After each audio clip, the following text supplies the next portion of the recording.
Uish, bengang pula aku dengan cameraman ni. Hari tu aku ada shoot video tapi cameraman tak on mic. Kau dah menguji kesabaran aku, Man. Kau suka menguji.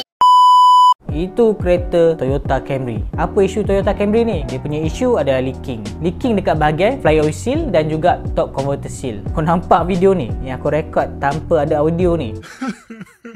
Yang besar gedabak tu enjin, dan yang belah kanan bawah tu dia punya gearbox. Dah kenapa pula kena turunkan? Padahal yang masalah je dekat bahagian flywheel dan juga top converter.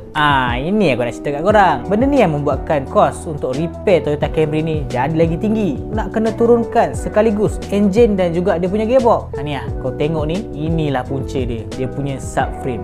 Sebab apa? Sebab kalau kita nak cabut ataupun buka dia punya gearbox, pisahkan dengan enjin, dia perlu tanggalkan dulu subframe tu. Subframe ni lah yang pegang enjin dan juga gearbox supaya dia tak jatuh. Sebab subframe ni dia bersambung sekali dengan enjin disebabkan dia bergabung sekali dengan mounting. So, kepada pengguna Toyota Camry, korang rasa macam mana? Kenapa Toyota design Camry ni macam ni? So, kalau korang tahu, cubalah komenlah kat bawah. Elok-elok kita boleh cabut saja dia punya gearbox daripada enjin, tapi yang ni kita kena turun semua sekali.